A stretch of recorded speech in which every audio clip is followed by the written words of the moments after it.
So John, we've just been through an incredibly exciting week of architecture firm presentations. It was essentially a design competition, is that right?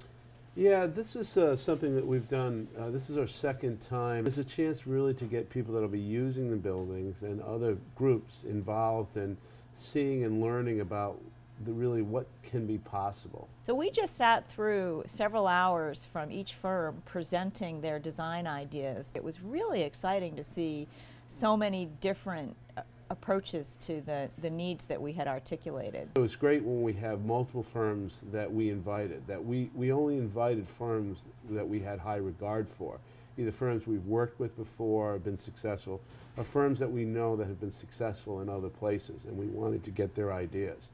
So getting them in, hearing them, and being able to compare multiple firms really helps us to build our knowledge and help us to form ideas about who we want to design our buildings.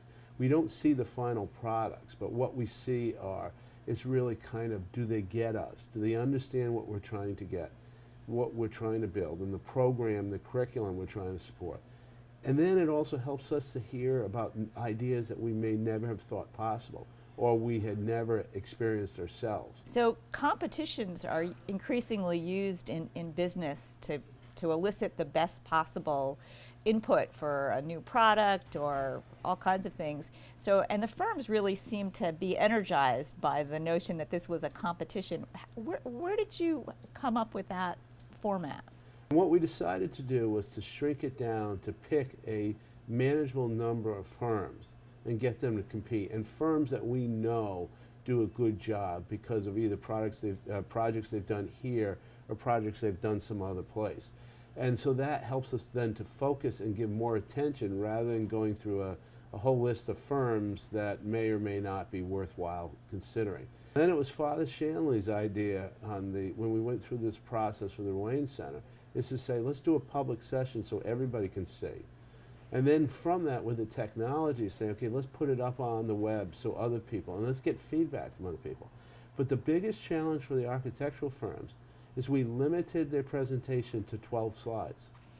So having them really think, okay, what are the 12 ideas or 12 images I want to get across, was the thing that architects complained the most about.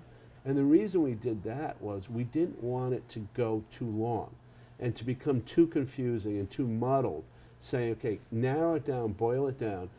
I thought it was incredibly exciting. I sensed a lot of energy on the part of the firms because they knew it was a competition, you know, so they were there, they were anxious, they were trying to put their best foot forward to win, so to speak. But where do we go from here now? Now the hard part comes, because we have certain things, certain ideas where you say, I like what they did here on the inside, I like what this firm did on the outside, or the landscaping or the approaches, or I like the curriculum spaces, but I don't like the common spaces. So it's really then trying to go through all that and say, which one of these firms in the whole will be able to respond to us in the way, and which one gets us. And I think that's the biggest piece of it. We have it out to the community where the community is giving input. So it's just the question now is really kind of getting everybody together and their different ideas to see what makes sense. Well, the designs are all very different. I'm so excited to be a part of the process, and I'm sure we'll be talking a few years down the road about what a great building we have and inaugurating a new space for business school students. It's really exciting. Well, that's, I tell you, the exciting thing, and with our acquisition of Huxley Avenue, we're able to now bring the two sides of campus together, and really from that area and that space where we're looking at for the School of Business will give us really another approach and another very special place on campus. Yeah, it's really going to transform the whole campus. It's really a building that can impact everyone. So thank you so much for coming down to chat.